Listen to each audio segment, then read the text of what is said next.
In this video, we will go through the other options that are available under our settings menu. Now, you may want to do this at the very beginning when you set up your site.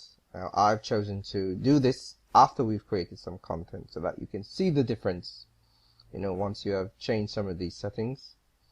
And we just start with the general. As you can see, it's your site title. This would have been set up when you install WordPress. And then you can have a tagline. And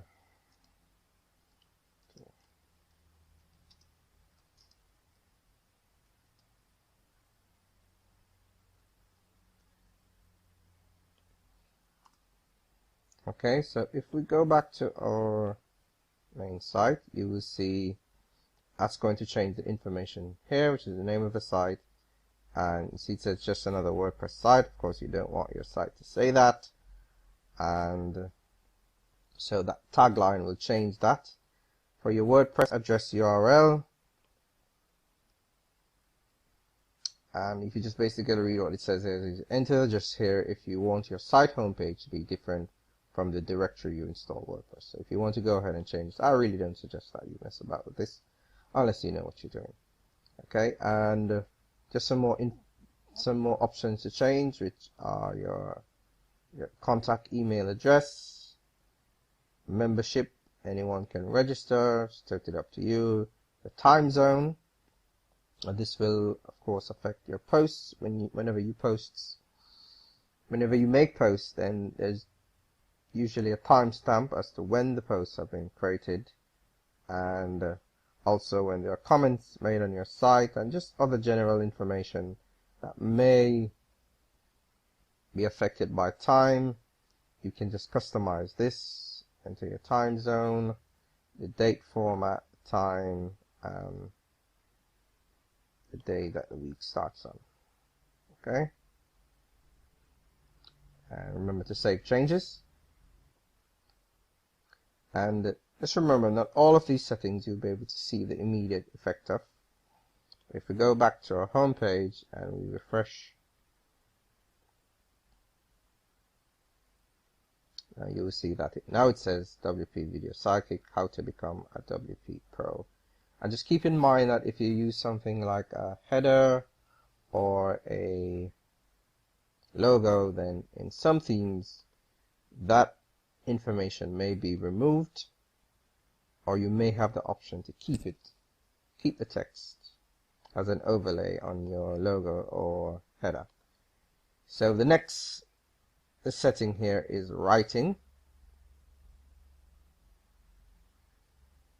and most of these are self-explanatory, so we just go through formatting, convert emoticons to graphics. So if you use your colons, if you want to create smiley faces, instead of them showing like this, they will show like real graphical smiley faces.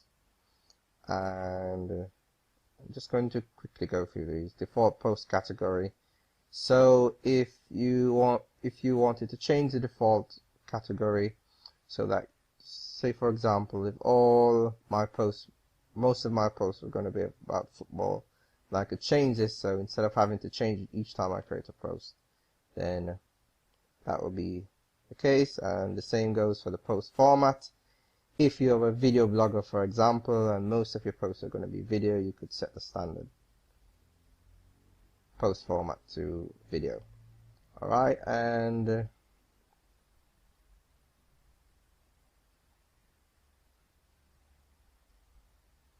there's an option here called press this, and basically it just allows you to grab text, images, etc. from surfing the web to help you if you wanted to publish as posts on your sites. And then there is the post via email. If you wanted to create those posts via email, then you'd have to set up an account, and the instructions are there, you can follow it. Update services. When you publish a new post, WordPress automatically notifies the following site update services. Now, for exposure, this is great.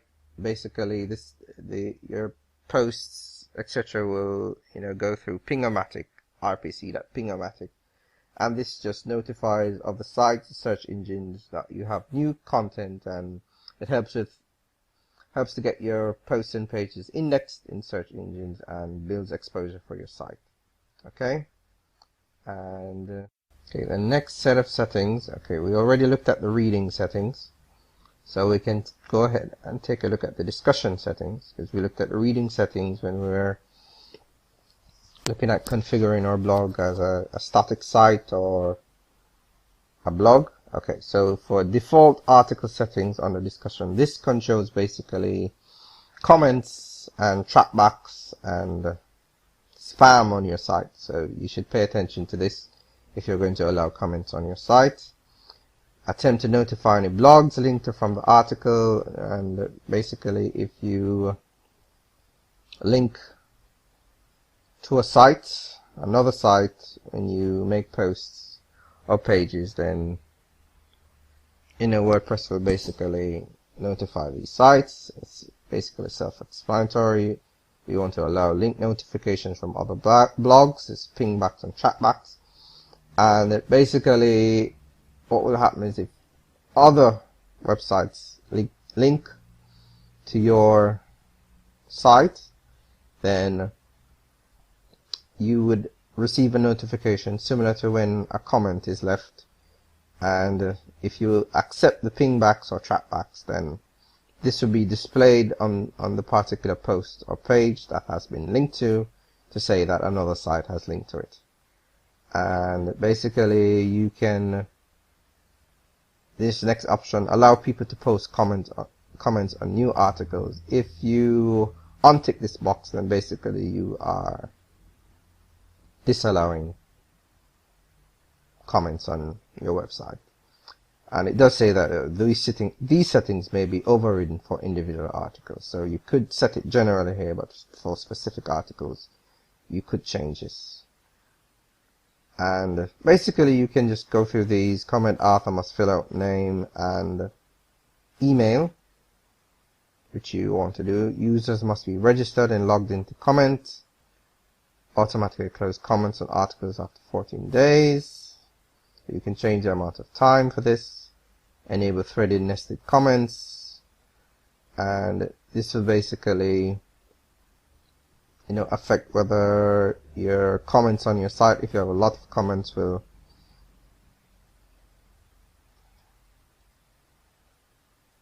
for example, if persons respond to other comments, just how many levels they can go. Break comments into pages. So if you have a lot of comments, if you can set an amount that will be displayed on each page, so that your comments will go on into infinity on one page.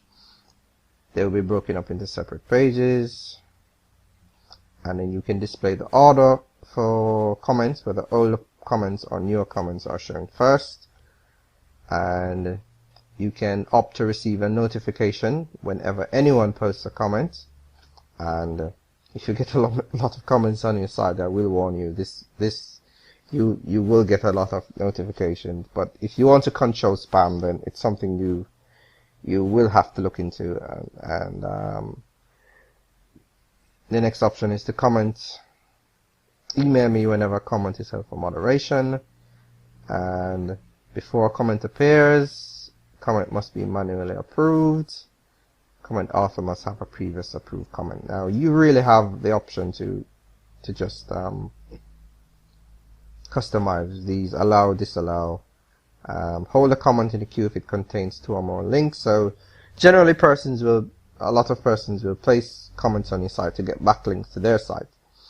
And now usually they have an option to place a website when they enter their name and email, and that will create a link. But additionally they may put links into their comments, and personally I put this to 0, so any links at all. I just don't want people to be linking to anywhere from my site. It can be bad for SEO, and you leave yourself open to a lot of spam. And the comment blacklist, if you find that you have a particular set of emails, IPs, URLs, usernames that are spamming your site, you can just put a list there, and WordPress will automatically block those. And for avatars, you can set the settings whether you want to show avatars and the rating for avatars and the default icon if the person does not have an avatar. And just remember to save the changes if you make any. And we've already covered media permalinks, so media is the next one that we would look at. And basically you can, the WordPress thumbnail size, I mentioned earlier that when you upload images, especially larger images, WordPress will create multiple sizes, and these are the default sizes. And you can change this, but I mean really, and unless you have specific reasons to do this and you know what you're doing, then you probably don't want to change this. So that's it for the settings. Like I said, you can do this at the very beginning before you start to build content on your site, but I purposely built the site first so that whatever changes were made, you'll be able to see them once you made adjustments to your settings. So that's it for the settings.